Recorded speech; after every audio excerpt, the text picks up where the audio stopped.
पूतना से कहा जाओ जितने बच्चे पैदा हुए हैं सबको मार डालो। पूतना नाम की एक राक्षसी थी, श्याम सुंदर को मारने चली। कुछ बिगाड़ा नहीं था भगवान ने पूतना का, पर बिना बनाए लोग दुश्मन बन जाते हैं। पूतना मौसी चल पड़ी।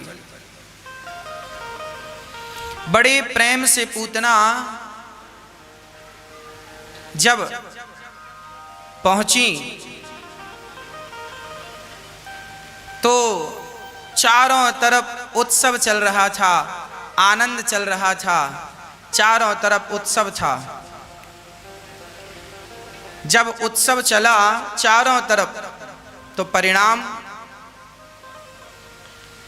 परिणाम यह हुआ कि चारों तरफ आनंद की लहर थी, उत्सव था, खुशियां ही खुशियां, बधाई ही बधाई चल रही थी।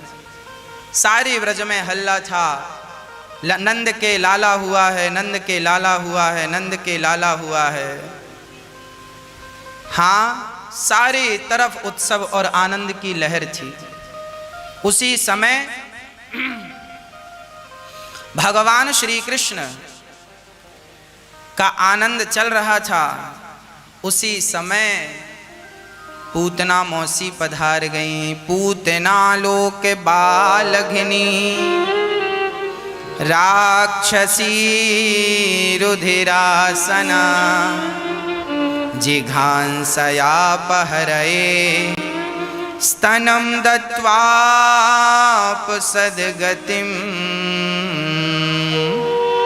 चारों तरफ उत्सव था, आनंद था और पूतना मौसी बड़े आनंद से उत्सव का दर्शन कर रही थी, पर उसे उत्सव पचा नहीं।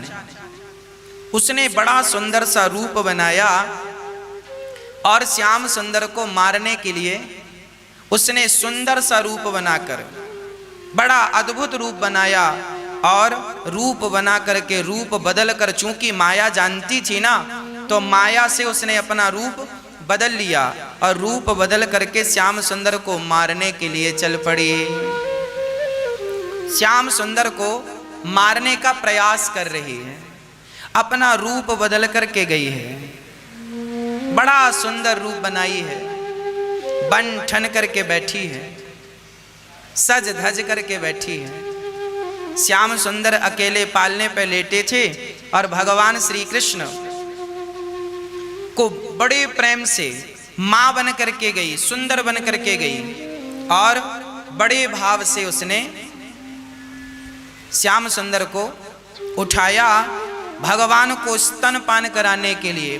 पर भगवान ने पूतना को देखते ही अपने नेत्रों को बंद कर लिया।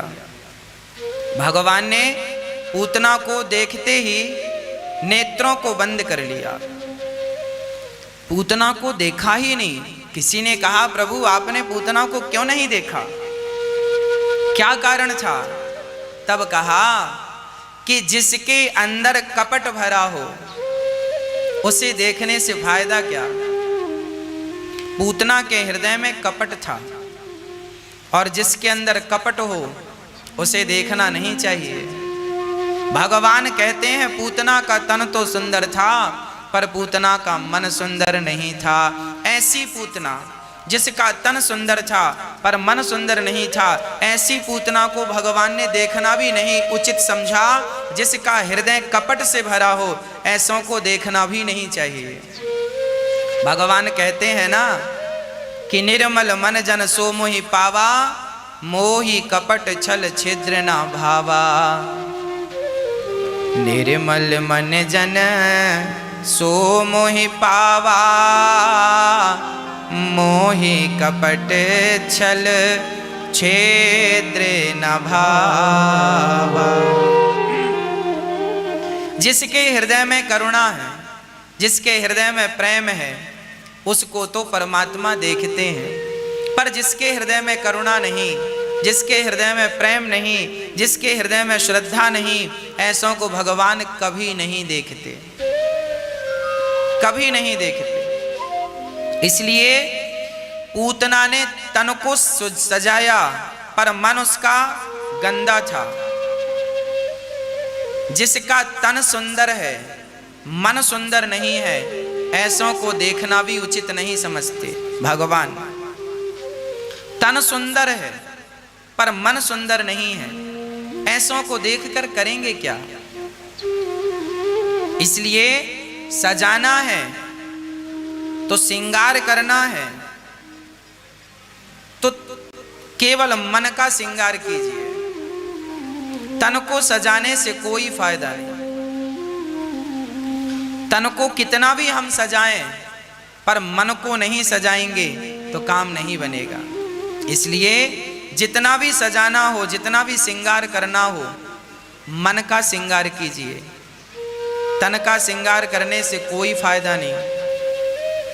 कहते हैं ना, हाँ जो मन की मैल न धोई, गंगा गया तो क्या हुआ। कपड़े रंगा के बंदे दुनिया में घूमता है। कपड़े रंगा के बंदे दुनिया में घूमता है। जो मन को रंगाना पगले, कपड़े रंगा तो क्या हुआ। तन को धोया मगर मन को धोया नहीं। तन को बहुत धोया है, मन को धोया ही नहीं, तो तन को धुलने से फायदा क्या? मन तो गंदा ही है। इसलिए साफ करना है, स्वच्छ करना है तो केवल अपने मन को साफ किया जाए। शुद्ध करना है, मन को शुद्ध किया जाए। तन को हम बहुत साफ कर लें, तन को बहुत धुल लें, कोई फायदा नहीं। इसलिए शुद्धता हो सिर्फ मन की। मन साफ है सब बढ़िया। मन को दर्पण बनाने की जरूरत है, मन को निर्मल करने की जरूरत है। जब मन निर्मल होगा, मन शुद्ध होगा, सब बढ़िया होगा। हाँ, इसलिए मन को ठीक किया जाए। हम लोग अपना तन साफ कर लेते हैं। भगवान कहते हैं मैं जब तक नहीं देखूंगा, जब तक मन को साफ ना किया जाए।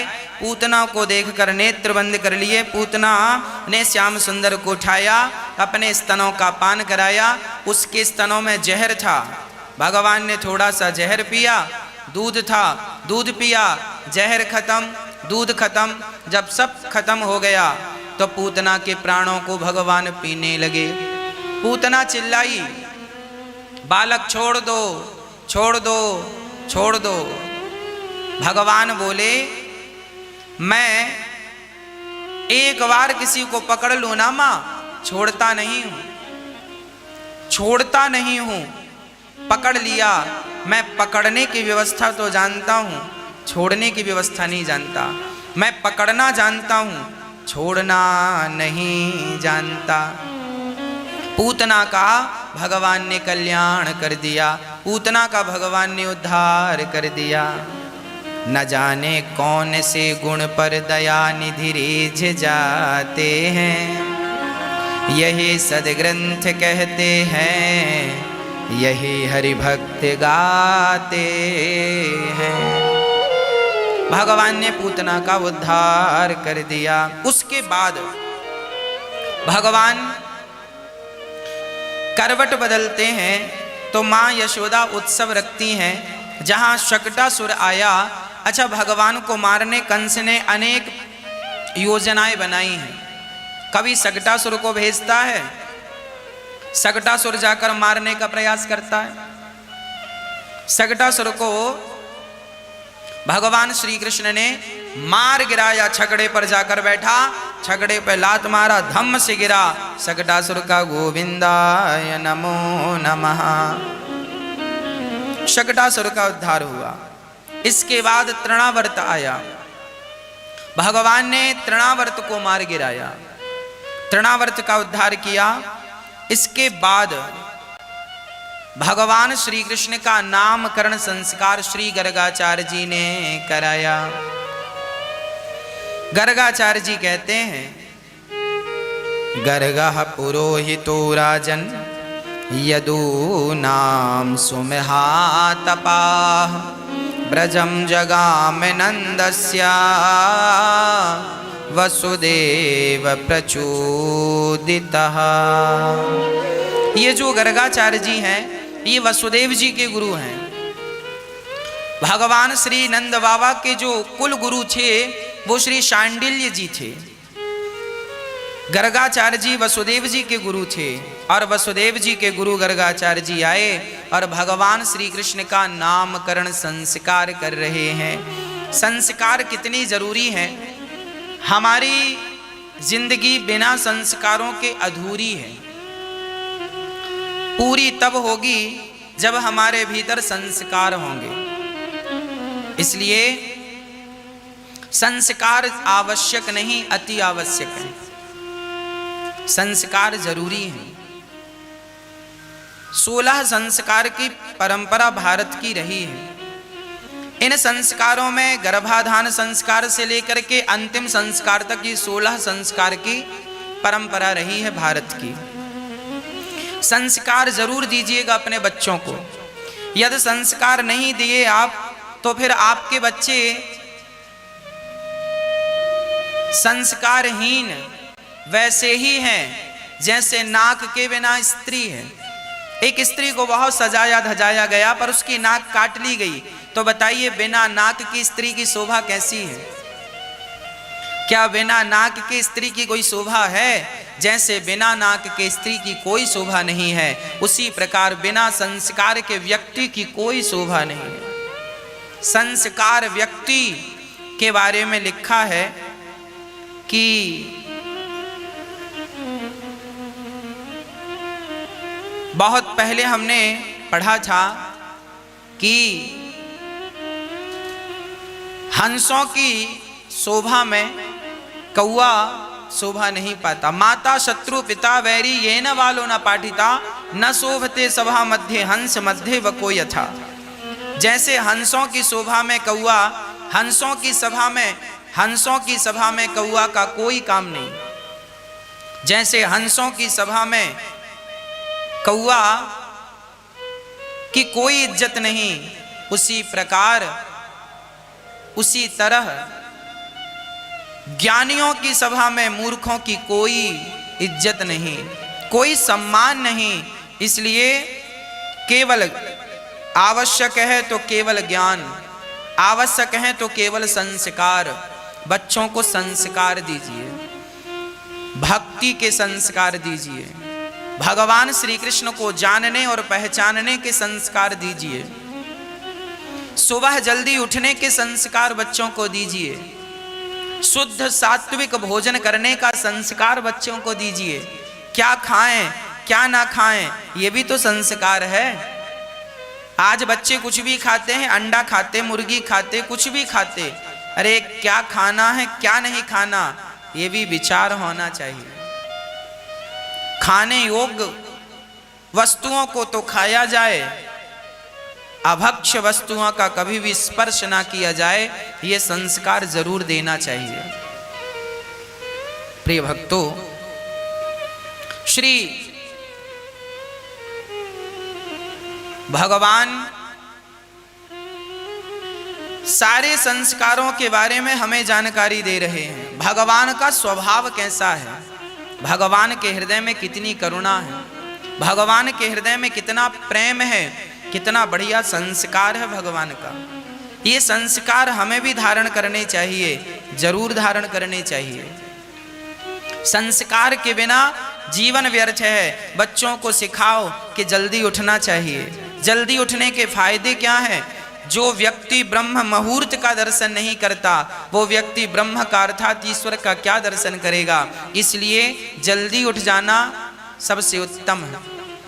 जल्दी उठने से आयु बढ़ती है, जल्दी उठने से स्वास्थ्य अच्छा रहता है, जल्दी उठने से विद्या बढ़ती है। इसलिए जल्दी उठना चाहिए। जल्दी उठकर स्नान करना चाहिए, स्नान करके भगवत चिंतन करना चाहिए। ये सुबह के नियम हम सभी को फॉलो करने चाहिए। उठ जाग मुसाफिर भोर भई, अब रैन कहाँ तू सोवत है। जो सोवत है वो खोवत है, जो जागत है वो पावत है। इसलिए हमें ज़्यादा सोना नहीं चाहिए, उतना ही सोइए जितना आपको आवश्यक है। 7 घंटे की नींद बहुत है। जल्दी सोने की आदत बनाइए। 9 बजे 10 बजे तो सो ही जाइए और 5 बजे 4 बजे 5 बजे जाग ही जाइए। जागकर सूर्य भगवान को नमस्कार कीजिए। सूर्य भगवान आ रहे हैं, सूर्योदय हो रहा है, उस टाइम आप सूर्य भगवान के स्वागत में हाथ जोड़े खड़े रहें। यही हमारे संस्कार हैं। सुबह सुबह चिड़ियों का वो चहकना, सुबह सुबह भगवान का चिंतन, सुबह सुबह वो शांति आप मत खोइए, वही सबसे बड़ा धन है। सिखाइए बच्चों को सुबह उठने के संस्कार दीजिए। सिंपल क्या खाना है ये संस्कार दीजिए। कैसे बोलना है, बोलने के संस्कार दीजिए। कौन सी भाषा बोलें, कौन सा शब्द उपयोग में रखें, कौन सा शब्द अनुपयोगी है उसे ना बोलें। किसी का हृदय ना दुखाएं, दिल ना दुखाएं, ये संस्कार ही तो हैं सब प्रकार। आप बात कितनी बढ़िया करते हैं, सामने वाले का कितना आदर करते हैं, ये भी तो एक संस्कार है। कुछ लोग दुत्कारते रहते हैं, इस व्यक्ति के संस्कार ही तो ठीक नहीं है। हर बात पे गाली, हर बात पे कटुता, कठोर शब्द, ये संस्कार नहीं है। इसलिए संस्कार अच्छे होने चाहिए। संस्कार अच्छे होंगे तो सब अच्छा होगा। संस्कार बिगड़ेंगे, संस्कार बिगड़े तो सब कुछ बिगड़ जाएगा। इसलिए अपने संस्कारों को ना बिगड़ने दीजिए। संस्कार बढ़िया हो। बच्चों को भिखमंगा और भिखारी बिल्कुल ना बनाइएगा। आज बहुत सारे लोग अपने बच्चों के लिए दहेज मांग लेते हैं। हमें इतना पैसा चाहिए, इतना दहेज चाहिए। अरे दहेज लेकर क्यों अपने बच्चों को, अपने बेटे का सौदा करते हैं। बच्चे पढ़ लिख कर, इतना बढ़िया पढ़ लिख कर तुम बने भी तो क्या बने, भिखमंगे बन गए। दहेज के लिए हाथ पसार दिया। अरे मांगे से मरना भला, मत मांगो कोई भीख, बिन मांगे मोती मिले, यह सतगुरु की सीख। जीवन में यही सीखो कि हमें किसी से मांगना ना पड़े। दहेज जैसी भिक्षा हमें ना लेना पड़े। इतना योग्य बनाओ अपने आप को, इतना योग्य बनाओ अपने बच्चों को कि उन्हें किसी के सामने हाथ पसारने की जरूरत बिल्कुल ना पड़े। ऐसा बनाओ अपने बच्चों को, ऐसे संस्कार दो अपने बच्चों को। स्वावलंबी बनाओ, दहेज लेने वाला ना बने बच्चे। आप इन तमाम जो बुराइयां हैं संसार की सामाजिक, इन बुराइयों से बचो, अपने बच्चों को बचाओ। यही तो आपके संस्कार हैं, यही तो आपकी शिक्षा है। हाँ प्रिय भक्तों, गर्गाचार्य जी नामकरण संस्कार करते हैं। अयम ही रोहिणी पुत्रो रमयन् सुहृदयो गुणैः आख्यायास्ते राम इति बलाधिक्याद् बलं विदुः। यशोदा, ये जो तुम्हारी गोद में बालक है इसका नाम होगा राम, पर बल अधिक होने से लोग कहेंगे बलराम। और यशोदा, आपका बेटा जो रोहिणी की गोद में है इसका नाम होगा शुक्लो रक्तस् तथा पीतः इदानीं कृष्णताम गतः। इसका नाम होगा कृष्ण, कर्ष्यति इति कृष्णः। इसका नाम होगा केवल केवल कृष्ण, इनका नाम। सारे सब प्रकार से नामकरण संस्कार हुआ। नामकरण संस्कार होने के पश्चात भगवान जब बड़े हुए तो भगवान की दिव्य अति दिव्य लीलाएं प्रारंभ हो गई, लीलाएं चालू हो गई। कौन कौन सी? कभी भगवान घुटनों के बल जाते हैं और मटके में जो मक्खन भरा था, मक्खन के मटके में हाथ डाल देते। मैया बोली, लाला तूने मटके में हाथ क्यों डाला?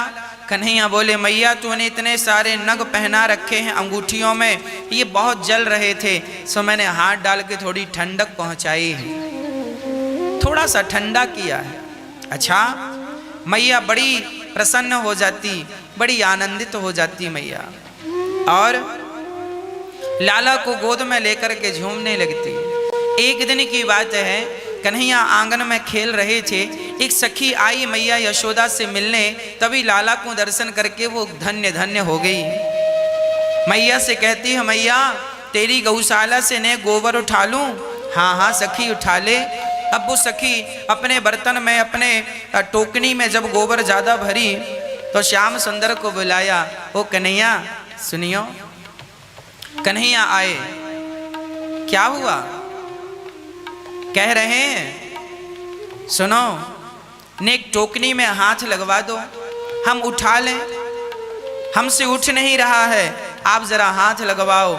जब वो सखी टोकनी को पकड़ती है तो श्याम सुंदर जोर से हाथ लगाते हैं और सिर पे रखवाते हैं। सखी सिर पे रख के गई और जल्दी से गोबर बाजू में फेंक के आई, फिर गोबर भरने लग गई। कन्हैया बोले, सखी अभी तो गोबर ले गई है, क्या करेगी इतना गोबर? लाला हमें बहुत सारे कंडे बनाने हैं, ओपले, उसके लिए गोबर लेकर जा रही हैं। अच्छा, दोबारा आई, भरी, फिर बुलाई, लाला हाथ लगा दो। कन्हैया बोले, 2 बार हाथ लगाया है, 2 मक्खन का गोला लूंगा? हाँ हाँ जरूर दूंगी। तीसरी बार फिर आई, 3 गोला लूंगा, जरूर दूंगी। चौथी बार आई, कन्हैया बोले, आगे की गिनती नहीं आ रही है, हमें पता कैसे चलेगा कि तुम्हारे कितने गोले हो गए? तुम 10 बार हाथ लगवाओगी तो 10 गोले होंगे, पर हमें तो गिनती 3 तक की आ रही है, अब कैसे करें हम? तब कहा, सुनो, हम तुम्हारे गाल में, माथे पे गोबर का टीका लगा रही हैं, इससे पता चल जाएगा। अच्छा ठीक है। जब पहला हाथ लगवाया तो माथे पर पहला टीका, दूसरा टीका, तीसरा, चौथा, 5वां, 6वां, 7वां, पूरा मुंह गोबर से लिपट गया, पूरा मुंह गोबर गणेश बन गया। अब मैया के पास गए, मैया बोली, राम राम दारी के लाला, ये तैने का हालत बना रखी है? कन्हैया बोले, मैया हालत नहीं है, ये सब हिसाब किताब है। मैया बोली, ये कैसा हिसाब है? ओ मैया, जितने टीका तैने मुंह में देख रखे है ना, इतने मक्खन के गोला मिलने वाले हैं। मैया बहुत हंसी और बोली, लाला तेरे घर में ही मक्खन की कमी है जो दूसरों से अपना मुंह खराब करवाता है, ले मैं तुझे मक्खन खवाऊं। कन्हैया बोले, मैया घर को मक्खन तो बढ़िया है, पर चोरी के मक्खन को तो स्वाद ही और बढ़िया होए। मैया मोकू जाए वे दे, मैं वाको मक्खन खाऊंगो। और श्याम सुंदर गए वैसे ही शकल में और सखी के पास जाकर बैठे। सखी ने गोद में बिठाकर श्याम सुंदर को अपने हाथों से मक्खन खवाया है। कहने का तात्पर्य यह है कि ये जो सखियां हैं, ये जन्म जन्म की तपस्वी संत हैं। इस जन्म में भगवान ने इन्हें गोपियां बनाकर भेजा है। अपनी गोद में बिठा बिठा के श्याम सुंदर को मक्खन खवा रही हैं, मक्खन का लौंदा खवा रही हैं। यही भगवान की भगवत्ता है, यही प्रभु की प्रभुता है। न जाने कौन से गुण पर दयानिधि रीझ जाते हैं, यही सदग्रंथ कहते हैं, यही हरिभक्त गाते हैं। भगवान अपने भक्तों पर ना जाने कब कृपा कर दें, कैसी कृपा कर दें, कोई नहीं जानता। ऐसी भगवान की अहेतुकी कृपा है। गोपियां शिकायत करती हैं, मैया वत्सान मुंचन क्वचित समय क्रौश संजात हासा स्तेयम स्वादवत्यथ दधिपया कल्पितैः स्तेय योगैः। मैया तेरे लाला ने सारे बछड़ों को खूंटे से खोल दिया। वत्सान मुंचन, सारे बछड़ों को खोल दिया। मानो गोपियां कहती हैं, माँ ये संसार के बछड़े संसार के खूंटे में बंधे थे, जब तक तेरे लाला कृपा ना करें तो ये संसार के खूंटे से छूटेंगे कैसे। जब तक भगवत कृपा ना हो तब तक खूंटे से छूटना संभव नहीं है। हम संसार के खूंटे से बंधे हैं, विषय और वासनाओं के खूंटे से बंधे हैं। इस खूंटे से मुक्त होना चाहते हो तो एक ही उपाय है। उपाय क्या? केवल भगवान से प्रार्थना, हे श्याम सुंदर, हे नंद नंदन, हे श्याम सुंदर, आप ही हमें इस खूंटे से मुक्त कीजिए, आप ही हमें आजाद कीजिए, क्योंकि बांधने वाले भी भगवान हैं और मुक्ति दिलाने वाले भी भगवान हैं। जीवन में दुख आए तो उस दुख का कारण हमारे ही कर्म है। हमारे ही कर्मों को भगवान दुख के रूप में देते हैं और हमारे ही कर्मों को भगवान सुख के रूप में देते हैं। सीधा कहें तो भगवान ही सबके दुख हरता है और भगवान ही सबके ऊपर कृपा करने वाले हैं। तो हम सभी बंधे हुए हैं, जब तक कृपा ना हो तब तक बंधे ही रहेंगे। एक आदमी जंगल गया, जंगल में वो रास्ता भटक गया, चारों तरफ भटक रहा था, कोई रास्ता नहीं मिला, कोई बताने वाला नहीं मिला।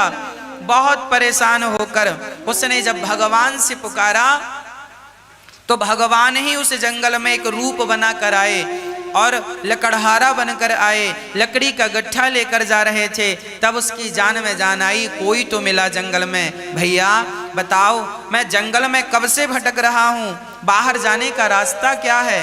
तब वो इशारा करके लकड़हारा कहता है, ये रहा रास्ता, सीधा चले जाओ, रास्ता मिल जाएगा। वो बाहर निकल गया। जब बाहर गया तो दोबारा क्या अब वो व्यक्ति उस जंगल में जाने की जरूरत करेगा, गलती करेगा? अब दोबारा वो उस जंगल में जाने की हरकत नहीं करेगा, गलती नहीं करेगा। उसी प्रकार ये संसार एक जंगल है और इस जंगल में हम जीव लोग भटक रहे हैं, बाहर निकलने का रास्ता ढूंढ रहे हैं। बाहर कौन सा? मोक्ष का द्वार, परमात्मा की प्राप्ति ढूंढ रहे हैं। कहाँ भगवान मिलेंगे, कहाँ इस दुख से हमें निजात अर्थात शांति मिलेगी। इस जंगल में परेशान हो गए भटकते भटकते, कब बाहर निकलेंगे? तभी भगवान ही कोई सदगुरु के रूप में आते हैं, भगवान ही किसी रूप में आकर आपको बताते हैं ये बाहर जाने का रास्ता है। राम नाम जपो, कृष्ण नाम जपो, नारायण नाम जपो, भगवान में श्रद्धा रखो, जीवन में अच्छे काम करते रहो, भगवान तक पहुंच जाओगे। आप ये करने लगते हैं तो आपका उद्धार अर्थात आपको बाहर जाने का रास्ता मिल जाता है। और जब आप बाहर जाते हैं तो भगवान से यही प्रार्थना करते हैं, प्रभु अब इस जंगल में हमें दोबारा मत भेजना। तो भगवान से सदा यही प्रार्थना करनी चाहिए कि प्रभु ये जंगल बड़ा खतरनाक है। अच्छा, इस जंगल में बुराई कुछ नहीं है। मैं भगवान से ये नहीं कहता कि प्रभु आप मुझे संसार में दोबारा मत भेजिएगा, मैं ये बिल्कुल नहीं कहता। मैं तो ये कहता हूँ श्याम सुंदर मुझे हजारों बार संसार में भेजना, पर हजारों बार जितनी बार आप भेजना अपने चरणों की भक्ति और अपने चरणों का अनन्य प्रेम देकर के मुझे भेजना, तब तो इस संसार में आना सफल है। नहीं तो केवल दर दर की ठोकर खाने से कोई फायदा नहीं। ना तो भगवान मिले और ना तो संसार का कोई सुख मिला। अरे संसार में आने का उद्देश्य क्या है?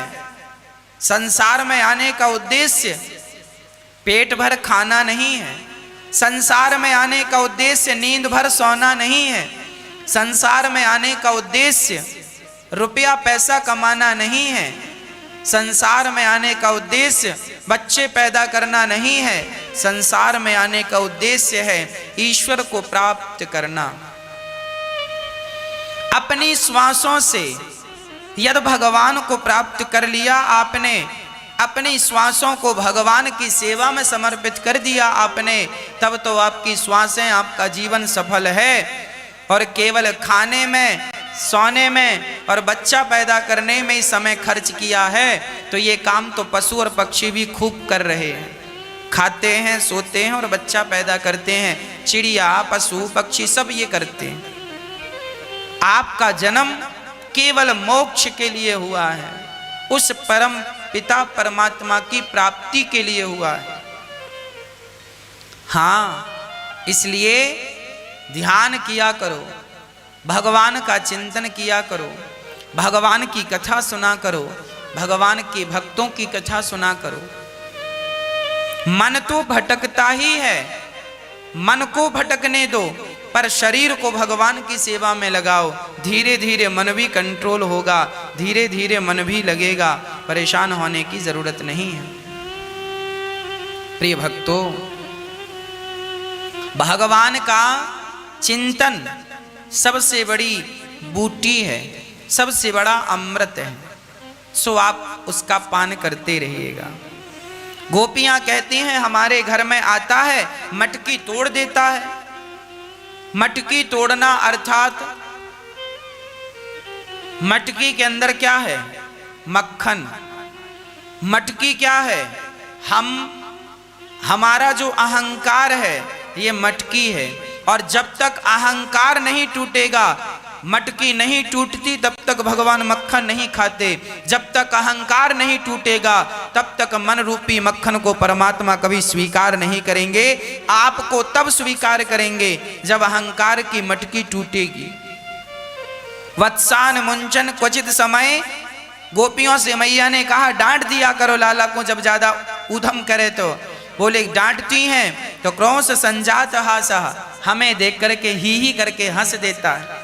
क्या करें हम, हंस देता है। और जब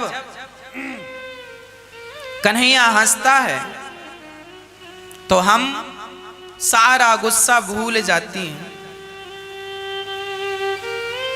कन्हैया ऐसी दिव्य लीला करते हैं। भगवान की बाल लीला बड़ी अद्भुत है। ये बाल लीला हमें इसलिए सुनाई जाती है, हम इसलिए सुनते हैं भगवान की कथाओं को, ताकि किसी भी प्रकार से हमारे हृदय में भगवत प्रीति हो जाए, भगवत भक्ति जाग जाए। इसलिए हम भगवान की कथाओं का रसपान करते रहा करते हैं।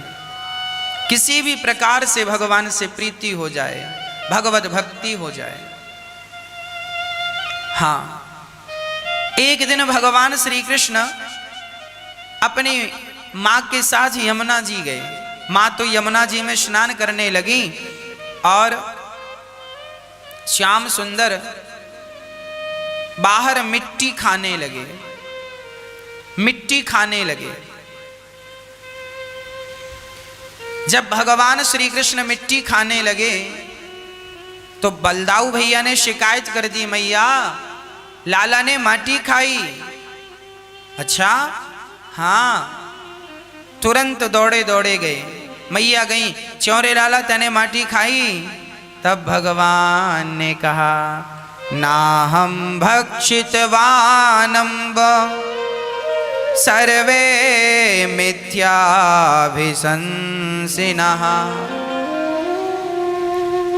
मैया सब मिथ्या कह रहे हैं, मैंने ना हम भक्षितवानम्ब, मैंने मिट्टी नहीं खाई। अच्छा, तो एक बात बताओ, तुमने मिट्टी नहीं खाई तो फिर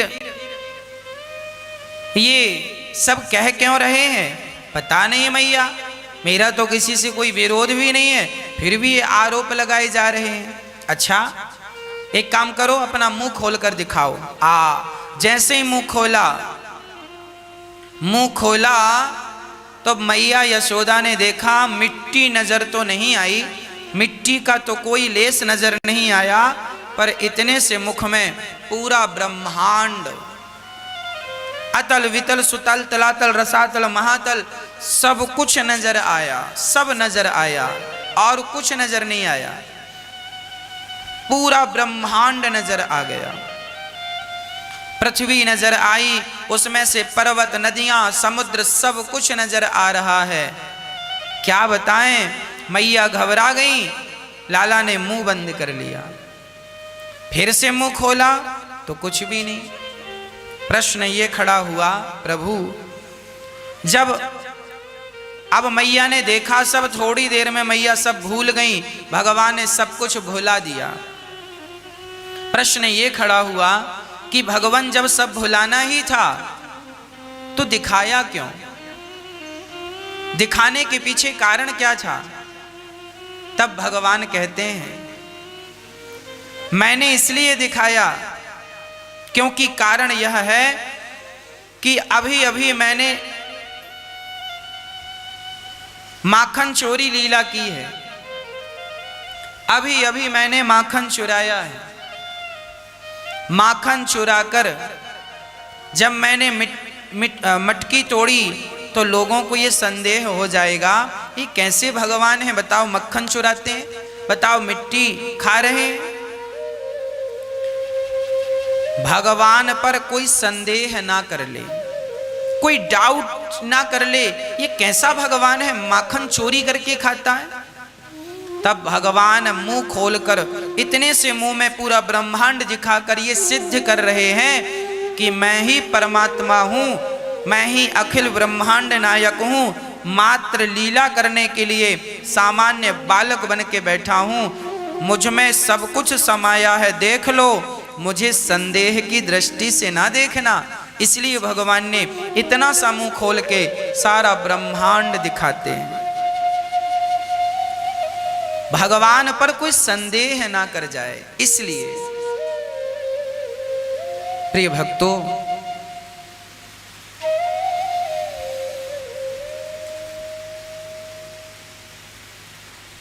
आगे भगवान श्री कृष्ण को लेकर मां यशोदा घर चली गई और आज मां यशोदा लाला को दूध पिला रही। राजा परीक्षित ने गुरुदेव भगवान से कहा, प्रभु मुझे एक बात समझाइए। क्या? बोले, ये भगवान श्री कृष्ण, आखिर मां यशोदा ने ऐसा कौन सा पुण्य किया है जिस पुण्य के कारण आज श्याम सुंदर उनकी गोद में बैठ करके दुग्ध पान कर रहे हैं, दूध पी रहे हैं? कोई तो पुण्य किया होगा तब तो वो दूध पी रहे हैं। बोले हाँ, मां यशोदा ने एक पुण्य किया है। क्या? बोले अतिथि सेवा की है।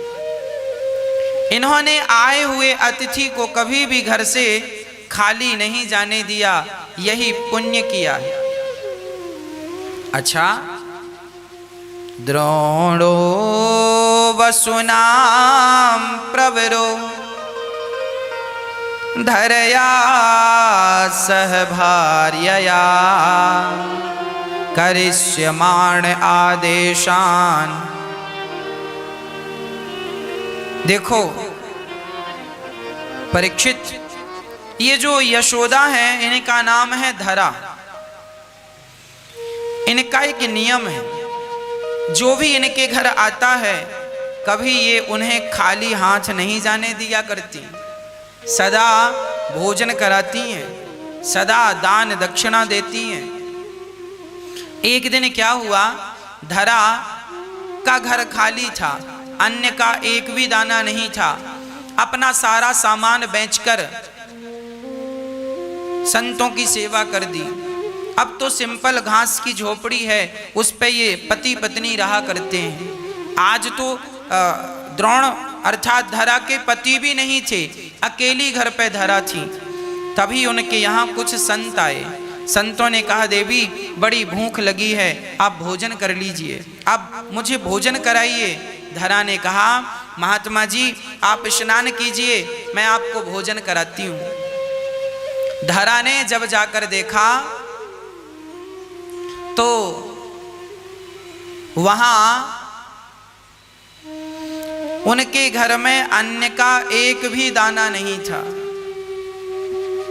धरा के पास एक भी दाना नहीं था अन्न का। अब संत घर में थे, अब संतों को भोजन कैसे कराए?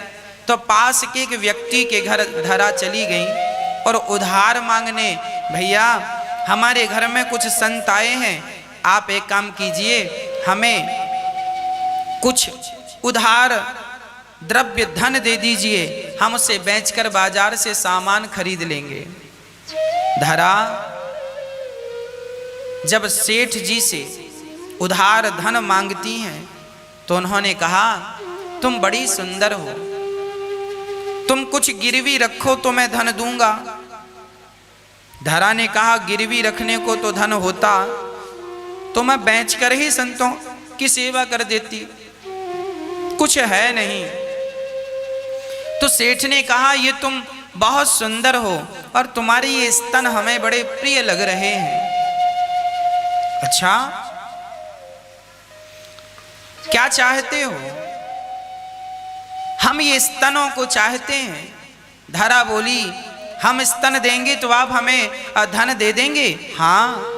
धरा ने वहां चाकू पड़ी थी, उस चाकू से अपने दोनों स्तन काट दिए और काट कर सेठ की हथेली पे रख दिया। लो, तुम्हें स्तन चाहिए, ये रहे स्तन, अब मुझे धन दे दो तो मैं संतों की सेवा करूं। धन लेकर बाजार गई, सामान खरीदा और संतों के लिए बढ़िया भोजन तैयार किया, संतों को भोजन कराया। संतों ने भोजन करते हुए धरा को देखा, उसका शरीर लहू से भीगा हुआ था, रक्त से भीगा हुआ था। धरा ने पूछा, संतों ने पूछा, देवी क्या हुआ, आपका शरीर रक्त से भीगा है? धरा ने कहा, महाराज आपके भोजन के लिए मुझे अपने स्तनों का दान करना पड़ा।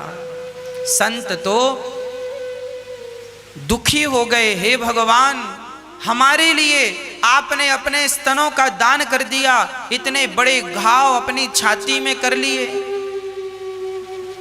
धरा फिर भी प्रसन्न थी। प्रसन्नता दुख नहीं था कि मेरे स्तन कट गए, प्रसन्नता थी कि मेरे घर से कोई साधु भूखा नहीं गया, क्योंकि वो जानती थी कि ना जाने किस रूप में नारायण मिल जाएं। और आज सच्ची बात कहें तो ये साधु के रूप में स्वयं भगवान आए थे, और आज जब भगवान को इन्होंने स्तन काट कर भोजन कराया तो वो संत से भगवंत प्रकट हो गए। वाह देवी, हम समझ गए तुम बहुत अतिथि सेवा करती हो, आपके जैसा दानी कौन होगा। जिन स्तनों का संत सेवा के लिए आपने बलिदान दिया है, अगले जन्म में हम आपके पुत्र बनकर आएंगे और इन्हीं स्तनों का पान करेंगे। वही धरा यशोदा बनती हैं और वही संत जो भगवान थे वह कृष्ण बनकर आज मां यशोदा की गोद में खेल रहे हैं।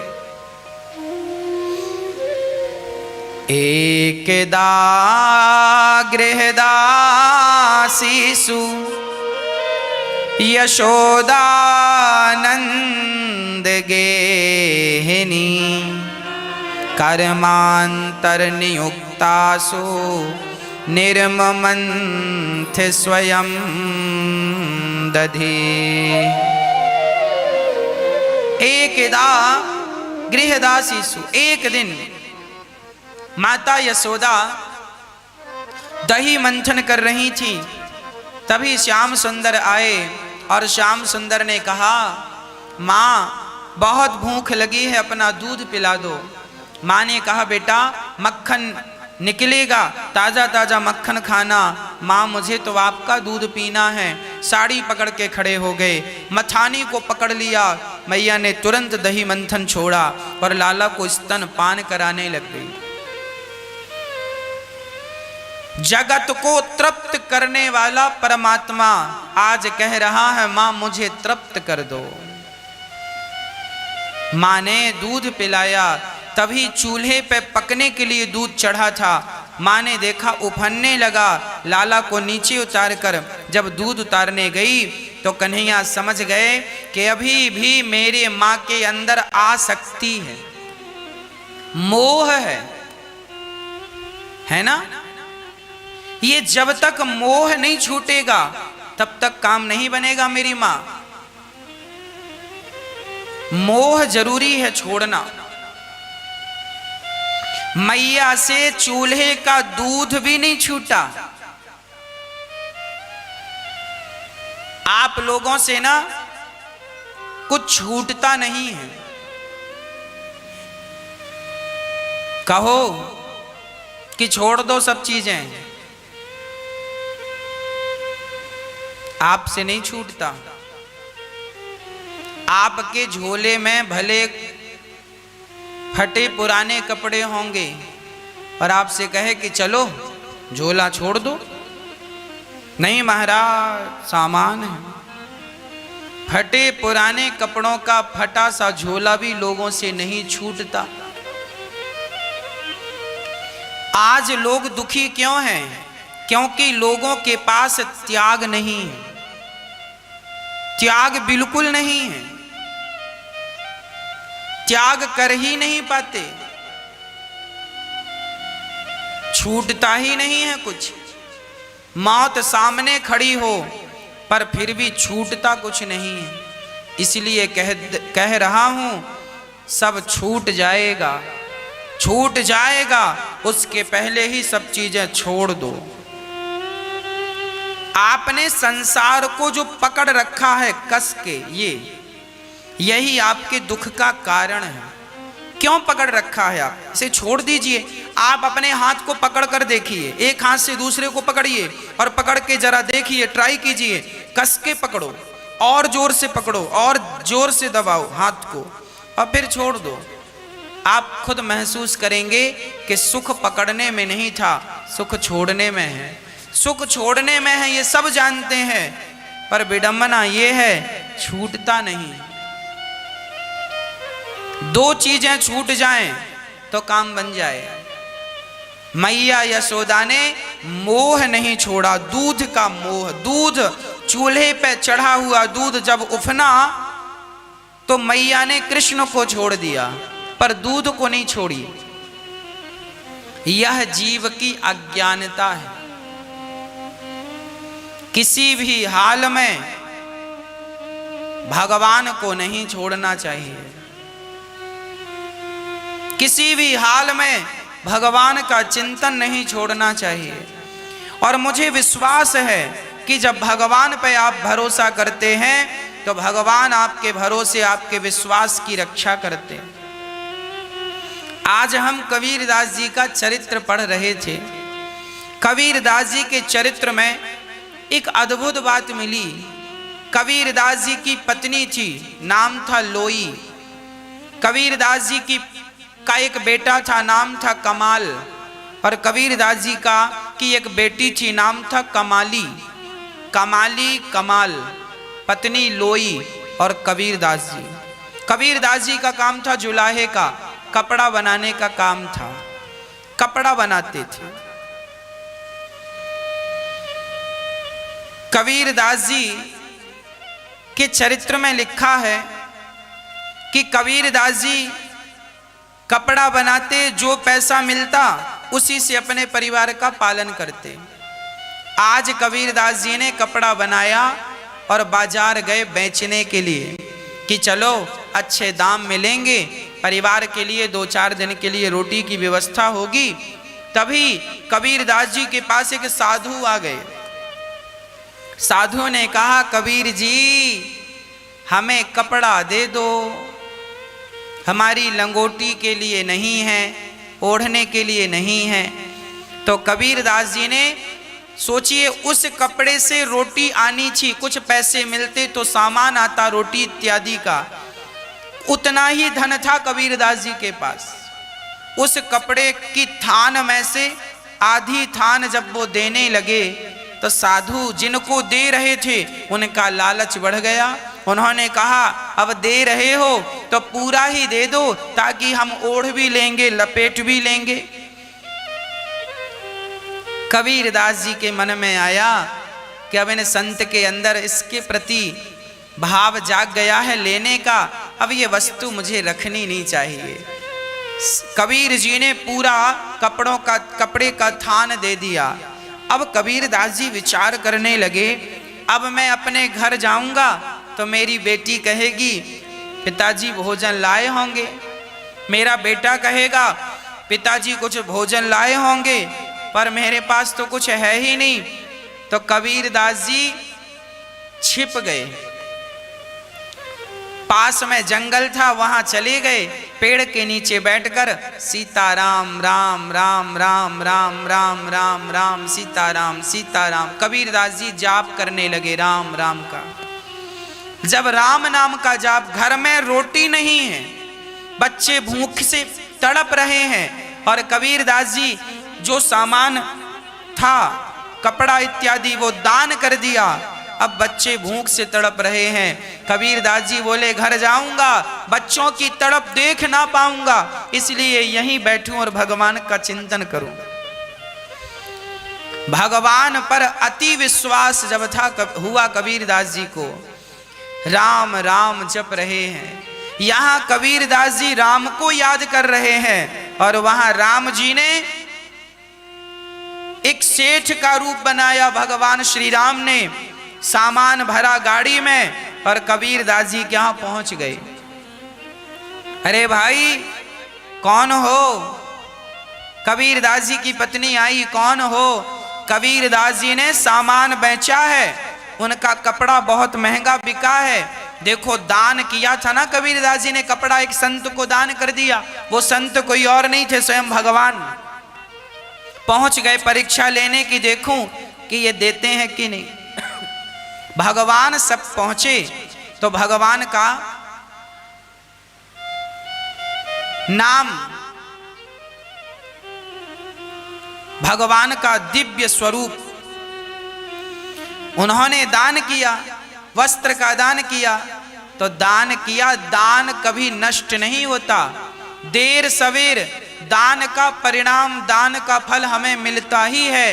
कबीरदास जी को तुरंत मिल गया।